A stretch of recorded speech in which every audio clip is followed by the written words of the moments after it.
তো সবাই নাকি এখন ফেসবুকে ভিডিও করছে, ওই যা খাচ্ছে দাচ্ছে রান্না করছে এই দেখাচ্ছে, আর লাইভে বসে অযথা লোকের সময় নষ্ট করছে, স্টার দাও করে যাচ্ছে। তো চেষ্টা করাটা তো আমার মনে হয় না ভুল, কারণ সে তার জায়গা থেকে সে চেষ্টা করছে, সে এস্টাবলিশ হোক কি না হোক সেটা তার ব্যক্তিগত ব্যাপার বা তার কপাল। হ্যালো বন্ধুরা, welcome back to my new blog. Good morning সবাইকে, অনেক ভালোবাসা জানিয়ে আজকে ব্লগটা স্টার্ট করছি। আশা করি তোমরা সবাই খুব ভালো আছো। আমি আজকে অনেক বেশ ভালো আছি। তো ঠান্ডাটা অনেকটাই কমেছে, গলার আওয়াজটা শুনে বুঝতেই পারছো। ঘুম থেকে উঠে দেখছি বৃষ্টি হচ্ছে, তার আগে থেকে আওয়াজ পাচ্ছি যে একটু জোরে জোরে বৃষ্টি হচ্ছে, মাঝে একটু থামলো, থেমে আবার শুরু হয়েছে। দেখো চারিদিকে বৃষ্টি হয়েই যাচ্ছে, বোঝা যাবে কিনা জানি না, ঝিরিঝিরি ঝিরিঝিরি বৃষ্টি হচ্ছে। তো শুরুতে আজ যেভাবেই হোক স্কুলে যেতেই হবে, সে বৃষ্টি হোক বন্যা হোক যাই হোক, একসাথে স্কুলে যাইনি, প্লাস রেজাল্টটা এখনও পাইনি, তারপর আবার রেজাল্ট জমা দেওয়ার টাইম চলে আসবে, ওই জন্য আজকে স্কুলে পাঠাতেই হবে যেভাবেই হোক। আমারও একটু কাজ আছে পোস্ট অফিসে আজকে, ভাবছিলাম একেবারে তোমাদের দাদার সাথেই বেরোবো, এরকম বৃষ্টি হলে কী করে বাইকে যাবো, যাই হোক চেষ্টা করবো যাওয়ার। শুরুকেই তুললাম ঘুম থেকে, এখন বেজে 10টা, আমি উঠেছি 8:30। 8:30টার সময় উঠে সব কাজ বাজ সারলাম, বাসি কাজ করলাম, এক কারি বাসন ছিল সেগুলো সব মাজলাম, মেজে টেজে ফ্রেশ হয়ে গেছি। এখন যাবো টিফিন করতে। এখন তো রান্নাবান্না কিছু করবো না, কালকে ভাত রয়েছে, মাংস তরকারি রয়েছে, ওই দিয়ে শুনে খেয়ে চলে যাবে। আর ওর জন্য এখন টিফিন করবো চাউমিন, তো সেটাই এখন যাচ্ছি বানাতে। আর ও সবাই ব্রাশ করছে, শুনে এখন ব্রাশ হয়নি, জাস্ট ঘুম থেকে উঠলো, ও ব্রাশটা করে স্নান করি, তখন আমি টিফিনটা বানিয়ে নেবো। আর তোমাদের দাদা ঘুম থেকে উঠেছে, একবার উঠে আবার ঘুমিয়ে পড়েছে, এখনও ডেকে ডেকে তুলতে পারিনি। উঠেছে বাবা, ডাকলাম যে আবার ঘুমিয়ে পড়লো, এখনও ঘুমোচ্ছে। তো ওকে ডাকবো, স্নান করবে, 8 ঘন্টার মধ্যে হয়ে যাবে টিফিন। ঘুম থেকে উঠে আবার ঘুমোতে হয়। ছেলে বলছে লাট সাহেব বাবাকে, কি অবস্থা। তো যাই টিফিনটা করে আসি। টিফিন বানানো কমপ্লিট, ঘরে চাউমিন ছিল অনেকটা, তো ভাবলাম শুনুর সাথে সাথে আমাদের জন্য একেবারে টিফিনটা বানিয়ে নিই, তাহলে সকাল সকাল সবারই টিফিন হয়ে যাবে। যেহেতু ভাত রান্না করিনি, তো তোমাদের দাদা অন্তত চাউমিনটা খেয়ে যেতে পারবে, সেই জন্য একটু বেশি করেই করেছি। শুধু ডিম দিয়ে করেছি, আর কিছু দিইনি, পেঁয়াজ লঙ্কা দিয়ে, আলু টালু আর কিছু দিইনি, কারণ অনেকটা চাউমিন ছিল, আলু দিলে আরও বেশি হয়ে যেত। তো চাউমিনটা করে শুনু টিফিনটা গুছিয়ে ওকে আগে রেডি করিয়ে দিয়েছি, ওকে রেডি করিয়ে দিয়ে তারপর আমি রেডি হয়েছি, তারপর শুনুকে খাওয়াতে নিয়ে এসেছি। তোমাদের দাদা চাউমিন খাওয়া কমপ্লিট, তো আমি এখন রেডি হয়ে নিলাম, কারণ অনেকটা দেরি হয়ে গেছিলো। একদিকে শুনুকে খাওয়াচ্ছিলাম আর একদিকে আমি বাহাত দিয়ে খাচ্ছিলাম। কি করব, প্রত্যেক দিন যেন না লেট হয়ে যায় শুধুমাত্র শুনুর জন্য, কারণ ও ঘুম থেকে এত উঠতে লেট করে, তারপর ওকে রেডি করাতে করাতে আরও সময় লেগে যায়। বাবা ছেলে দুজনেরই লেট, দুজনেই মানে লেট করে ওঠে, ডেকে ডেকে সকালবেলা তোলা যায় না, তাই জন্য আর কি দুইজন দুই দিকে খাচ্ছিলাম। রেডি, 5 মিনিট বাকি, কোনো দিন তাড়াতাড়ি হবে না। উঠলাম আমি, প্রত্যেক দিনই দেরি, দেরি যারা করে না তাড়াতাড়ি হয় না সব কিছুতে। টান দাও, চল না। বাড়ি এসেছি তখন বাজে 1টা, এসে চেঞ্জ করলাম, করে কতগুলো বাসন ছিল সেগুলো মাজলাম, মেজে আর রান্নাবান্না বসাইনি, কারণ রাত্রে ভাবছি একটু চিলি চিকেন করবো, ওই চিকেনগুলো রয়েছে কালকের, তো অতগুলো চিকেন কী করবো। তো তোমাদের দাদা বলে তাহলে রাত্রে চিলি চিকেন করো আর রুটি করো। তো তার আবার সব জিনিসপত্র নিয়ে আসলাম, ছিল না সসগুলো ঘরে, ক্যাপসিকাম ছিল না, সেগুলো একবার আসার পথে নিয়ে আসলাম। পোস্ট অফিসে গিয়ে এত লাইন পড়েছে মানে বলার মতো না, প্রায় মানে 1 ঘন্টার বেশি দাঁড়ানো লাইনে, তারপরে গিয়ে কাজ হয়েছে। আমি 11টায় দাঁড়িয়েছি, ওখান থেকে বেরিয়েছি তখন বাজে প্রায় 12টা 20 নাগাদ আমি বেরিয়েছি, তারপর আবার টোটোতে এসে কতক্ষণ বসতে হয়েছে। তো এখন ভাবছি আর রান্নাবান্না বেশি কিছু করবো না, একবার স্নান টান করে নিই, ঘরটা মুছে, তারপর ভাবছি একটু আলু সেদ্ধ ভাত বসাবো, একটু ডাল করবো, একটু আলু সেদ্ধ দেবো, ওই দিয়ে হয়ে যাবে মা ছেলের একবেলা। তো আলু সেদ্ধ খুব একটা খারাপ লাগবে না, তো ওই জন্য ভাবছি রান্নাটা এখন না করে আগে কাজবাজগুলো সেরে ফেলি। এখন 1:30 মতো বাজে, তো ঘরটা মুছে স্নান করে নিই, করে তারপর পুজোটা দিয়ে তারপর ভাত বসাবো, ভাত ডালটা করে রেখে তারপর শুনকে নিতে যাব, তাহলে এদিকে আর ঝামেলাটা থাকবে না। ওই জন্য এসে রান্নাবান্নাটা বসেনি, রান্নাঘরে সব ছড়ানো ছিটানো ছিল, ওগুলো সব কাচালাম, সব গুছিয়ে গেছিয়ে বাসনগুলো মেজেছি, এখন ঘরটা মুছবো, মুছে স্নানটা করবো। পুজো সেরে উঠতে উঠতে প্রায় 2:30 বেজে গেছিলো, তারপর পুজো দিয়ে ভাত বসিয়ে দিয়েছিলাম, আর একদিকে ডালটা একেবারে বসিয়ে দিয়েছি, যেহেতু তাড়াতাড়ি করতে হবে। একবারে ডালের ভেতর নুন হলুদ একটু কাঁচা লঙ্কা একটু কাঁচা পেঁয়াজ দিয়ে দিয়েছি, এটাকে আমরা কাঁচা সম্বরের ডাল বলি, জানি না কে কী বলে। আর এদিকে এই যে আলু মাখাটা একটু মেখে পেঁয়াজ লঙ্কা দিয়ে ভেজে নিচ্ছি। বাড়ি আসলাম তখন বাজে 4টে বাজতে 5 মিনিট বাকি, আর এখন কটা বাজে? 4টে 5। বাড়ির থেকে জাস্ট বেরোলাম, তখন 3:25 মতো বেরোলাম, তখন ঝিরিঝিরি বৃষ্টি পড়ছিল, ভেজার মতো না। একটু এগোলাম, আবার দেখি ঝমঝমিয়ে নামলো। 2-3 মিনিটের জন্য পুরো ভিজে গেলাম, ওই ভেজা অবস্থাতেই গেলাম। এখন আবার দেখো পুরো খা খা করে রোদ উঠেছে। মানে বৃষ্টির কোনো মানে ঠিক ঠিকানা নেই, কখন কি হচ্ছে। এই বৃষ্টি, এই রোদ, এই ঝমঝমিয়ে নামছে, এই আবার রোদ উঠে যাচ্ছে, উল্টো আরও গরম লাগছে। শুনো, তাতেই চলে আয়।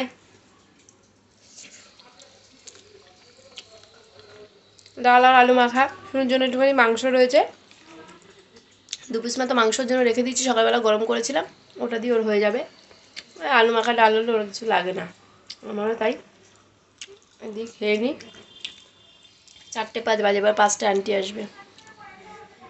ভীষণ গরম লাগছে, মানে এত গরম লাগছে, গুমোট গরম। বৃষ্টি হওয়ার পর রোদ উঠলে কেমন গরম লাগে, জঘন্য লাগে, আমার একদম ভালো লাগে না। এই বৃষ্টির পরে যদি এরকম খা খা করে রোদ ওঠে, বীভৎস রোদ উঠেছে বাইরে, দেখলে মনে হয় না যে একটু আগে এরকম বৃষ্টি হলো। শুনো, খাবি আয়। আজকে আকাশের ওয়েদারটা এখন এত দারুণ লাগছে, দেখেছো পেছনে ভিউটা, সেই লাগছে সেই। মানে এদিকটা এখনো সূর্য হালকা হালকা আছে বলে বোঝা যাচ্ছে না, দারুণ লাগছে ওয়েদারটা আজকে, মারাত্মক লেভেলের। শুনো, আন্টি চলে এসছে, 5:10 নাগাদ এসছে। খেয়ে একটু শুয়েছিলাম আধ ঘন্টা মতো, 4:30 নাগাদ, ওই 5:05 নাগাদ উঠে গেছি। তারপর উঠে ছাদে এসছি, বসে আছি এখন। ভালো করে রিলস বানাই, তা মুখ চোখের যে অবস্থা, আইব্রোটা না করা অবধি মুখটা খুব বাজে লাগছে। ভেবেছিলাম বাড়ি গেছিলাম করে আসবো, কিন্তু তখন এত শরীরটা খারাপ ছিল, মাথা যন্ত্রণা ছিল, ওই জন্য সাহস পেলাম না আর করার। তো দেখি, ভাবছি এই রোববার আবার যাবো, একটু গিয়ে আইব্রোটা করে আসবো, কারণ সামনেই পুজো। আমি আর চাইছি না অন্য হাতে আইব্রো করতে, কারণ আমার আইব্রোটা খুব বাজে হয়ে গেছে, মানে এক একজনের হাতে করে। মানে দেখো, একজনের কাছে কন্টিনিউ করলে না, তার একটা হাতের শেপ সে জানে যে কেমন আমি আইব্রোটা রাখি। বাট একজনের কাছে, আমাদের এখানে 2বার করেছিলাম, ও আমার এখান থেকে অনেকটা ভুরু উঠে দিয়েছিল। এবার এরকম করতে করতে 2-1জনের কাছে করেছিলাম, ব্যাস আমার ভুরুটা পুরো শেপটাই নষ্ট হয়ে গেছে। ওই কারণে আর রিস্ক নেবো না, কারণ সামনেই পুজো, আমি আইব্রোটাকে নষ্ট করতে চাই না। ওই জন্য রোববার দিন আবার ভাবছি একটু যাবো বাড়ি, একেবারে গিয়ে আইব্রোটা করে আসবো। নাহলে না নিজের কাছে কেমন খারাপ লাগছে, দেখবে মুখে এরকম আইব্রো ভরে থাকলে না, নিজেই যেন একটা জিনিস কি জানো তো, সবসময় যে আমি এটা বিশ্বাস করি যে তুমি যদি নিজের প্রতি কনফিডেন্ট না থাকো, তাহলে তোমাকে লোকে এমনি হেলাফেলা করবে। তো আগে নিজের প্রতি নিজের একটা কনফিডেন্স থাকা উচিত, তারপরে তো লোকের যা হোক বলবে সেটার ব্যাপার বাদ দাও, কিন্তু নিজের প্রতি নিজে একটা কনফিডেন্ট থাকা ভালো।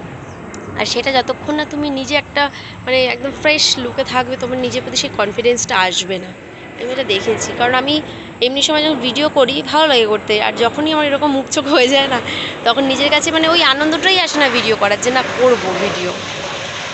ভিউটা কি ভালো লাগছে বলো, পেছনটা মারাত্মক লাগছে দেখতে, দারুণ লাগছে দেখতে, দারুণ। আমার এরকম ওয়েদার এত ভালো লাগে, ভীষণ ভালো লাগে, ভীষণ। বিশেষ করে এই জায়গাটা বেশি ভালো লাগছে। একটু বসি ছাদে, ঘুরপাক খাই, ভিডিওগুলো পোস্ট করি, তারপর যাবো নিচে সন্ধ্যা দিতে। রোজের একই ডিউটি। অনেকে হয়তো ভাবতে পারো যারা ভিডিও দেখো যে সেই তো রোজের ঘিসাপিটা একই জীবন। কি করবো বলো, আমি তো একজন হাউসওয়াইফ, আমার তো রোজের একই রুটিন থাকবে। রোজ রোজ তো আর ধরো ঘুরতে যাওয়া বা অন্য কিছু করা তো পসিবল নয়, ওই রোজ একই তো জীবন থাকবে, এইভাবেই জীবনটা কেটে যাচ্ছে। আমি ফেসবুকে কালকে একজনকে দেখছিলাম, পোস্ট করেছে, লিখেছে যে ফেসবুক এখন খোলা যাচ্ছে না, তো সবাই নাকি এখন ফেসবুকে ভিডিও করছে, ওই যা খাচ্ছে দাচ্ছে রান্না করছে এই দেখাচ্ছে, আর লাইভে বসে অযথা লোকের সময় নষ্ট করছে, স্টার দাও করে যাচ্ছে।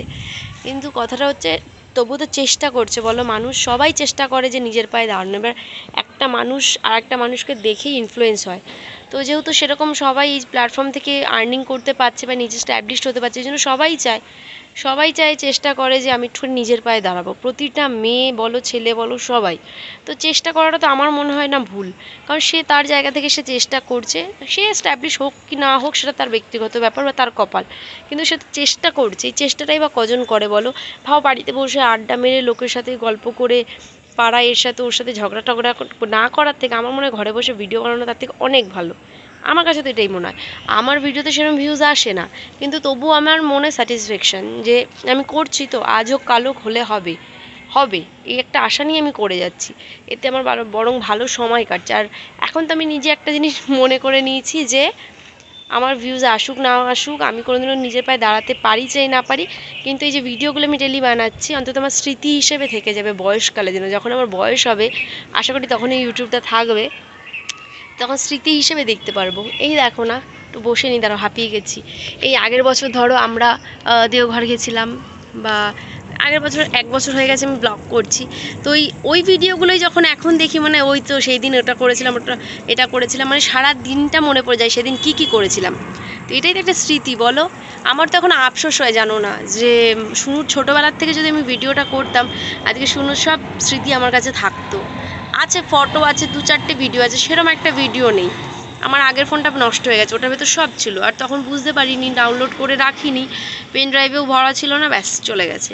তো এটাও তো একটা স্মৃতি বলো, এই যে এরমভাবে সব ভিডিও করে রাখছি, বয়স হলে দেখতে পারবো। আমি তো এখন তোমাদের দাদাকে এটাই বলি যে আমি কোনোদিনও স্ট্যাবলিশ হতে পারি চাই না পারি সোশ্যাল মিডিয়ায়, কিন্তু আমার এগুলো স্মৃতি হয়ে থেকে যাবে সারা জীবন। অনেক কথা বলে ফেলেছি, একটুখানি ভিডিওগুলো পোস্ট করে নিই। রেডি তো হয়ে গেছি, কিন্তু যেতে পারছি না শুরুকে নিতে। 3:20 বাজে, মুষলধারে বৃষ্টি হচ্ছে এখনও। কী করে যাই বলো? আমি তো জানি সাইকেল করেই যাব, সেই হিসেবে আমি সব কাজ বাজ করেছি। এখন সময়ও নেই যে টোটো করে যাব, কারণ টোটোতে বসতে হবে, এখন তো একদমই লোক হবে না। তার থেকে মানে হেঁটে আমি তাড়াতাড়ি চলে যাব। আর এই সাইকেল চালাতে তো আমি বৃষ্টির মধ্যে ছাতা নিয়েও যেতে পারবো না। বেশ ভালো জোরেই বৃষ্টি হচ্ছে এখন, আমি যাতে পারবো। কী করবো, দাঁড়িয়ে থাকতে হবে, ছেলেটা দাঁড়িয়ে থাকবে। সাইকেল নিয়ে আমি ছাতা হাতে করে সাইকেল চালাতেও পারি না। 3:20 বেজে গেছে, এখনও বেরোতে পারছি না। দেখি আর কিছুক্ষণ ওয়েট করি, নাহলে ছাতা নিয়ে সাইকেল ধরে হেঁটে হেঁটে যাবো। যখন দেখবো একটু বৃষ্টি কমেছে সাইকেল করে চলে যাব। 3:15 মধ্যে সব কমপ্লিট করে রেডি হয়ে বসে রয়েছে, কিন্তু বৃষ্টির জন্য বেরোতে পারছি না। এমন টাইমে বৃষ্টিটা নামলেও ঠিক স্কুলে যাওয়ার সময়, ছুটির সময় বৃষ্টিটা বেশি হয়। আজকে অনেক তাড়াতাড়ি ভিডিও পোস্ট করে ফেলেছি। ছাদের থেকে এসে ভিডিওটা এডিট করা হয়ে গেছিলো, এক্সপোর্ট করতে বসিয়ে দিয়ে আমি সন্ধ্যা দিতে গেছিলাম। সন্ধ্যাটা দিয়ে তারপর চলে গেছিলাম ছাদে। 7:30 নাগাদ ভিডিওটা পোস্ট করে দিয়ে এসেছি। তো নিচে এসে চিলি চিকেন করবো বলে সব জোগাড়যন্ত করছিলাম, আর তার মধ্যে শুনুকে এই যে দুধ গরম করে দিয়েছি। শুনু এখন দুধ বিস্কুট খাবে, আমি আর কিছু খাবো না, আমার ভালো লাগছে না খেতে। তো এখন লিখুক আর এই খাবারটা খাক। এখন 8টা মতো বাজতে যায়, তো এখন যাব আমি গিয়ে চিলি চিকেনটা বসিয়ে দেবো, সাথে রুটি করব। তো দেখি আজকে ইচ্ছা আছে লাইভ করার, অনেক দিন লাইভ করি না। তো যদি 10টার মধ্যে হয়ে যায় রান্নাবান্না, তাহলে ইচ্ছা আছে লাইভটা করার। তো ওকে দুধটা দিয়ে দিয়েছি, ও খাক, আর আমি ঝপাঝপ গিয়ে করে ফেলি সব কিছু। মানে চিলি চিকেন কী বলো তো, করতে সময় লাগে না, শুধু এই পকোড়াগুলো ভাজতেই তো বেশি সময় লাগে। ওই জন্য তাড়াতাড়ি বসিয়ে দিয়েছি, কারণ করতে অনেকটা সময় লাগবে। তোমাদের দাদাও শুনছিলাম তাড়াতাড়ি চলে আসবে, ফোন করেছিল, বলে সেরকম একটা কাজ বাজ নেই, তাড়াতাড়ি চলে আসবো। তো ওই জন্য নিচে এসেই ঝপাঝপ রান্নার দিকে আগে তোড়জোড় করে এসেছি। এমনি সব গোছানো হয়ে গেছে, এখন যাব গিয়ে শুধু ব্যাটারটা মাখিয়ে, মানে চিকেনটাকে মাখিয়ে ভাজা বসিয়ে দেবো। চিকেনগুলো ভাজা কমপ্লিট। একদিকে কড়াই বসিয়েছিলাম চিলি চিকেনের জন্য, আর একদিকে রুটি করছিলাম। একটু তাড়াতাড়ি করে করছিলাম, কারণ পকোড়াগুলো ভাজতে অনেকটা সময় লেগে গেছিলো। তো পেঁয়াজ আর ক্যাপসিকামটা একসাথে ভেজে নিয়েছি, এবার সসগুলো সব দিয়ে দিয়েছি যা যা লাগে, আর তার সাথে একটু শুকনো লঙ্কার গুঁড়ো দিলাম, কারণ আজকে চাইছিলাম একটু চিলি চিকেনটা ঝাল ঝাল হোক, কারণ যেহেতু রুটি দিয়ে খাবে ওই কারণে একটু ঝাল ঝাল করছিলাম, নাহলে না মিষ্টি মিষ্টি হলে বড্ড গা গোলায়। তো মোটামুটি কষানো হয়ে গেছে, একটুখানি যেই বাটিতে চিকেনটা মাখিয়েছিলাম ওর ভেতরে একটু কর্নফ্লাওয়ার গুলিয়ে দিয়ে দিলাম, ব্যাস 5 মিনিটের মধ্যে চিলি চিকেন রেডি। ম্যাক্সিমামটাই সলিড ছিল, 2-1টা একটু হাড় আছে।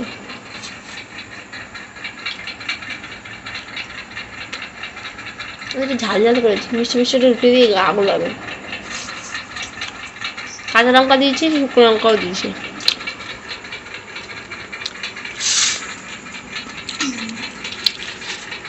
খেয়েছো?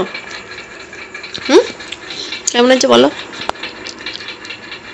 মুখে বলো, সত্যি না মিথ্যা? আসবি? আমার তো খেতে ইচ্ছা করছে না। মিষ্টি মিষ্টি করলে গা গোলাতো, একটু কম মিষ্টি দিয়েছি। খাওয়া দাওয়া কমপ্লিট। শুনু ওই ঘরে শুতে গেছে।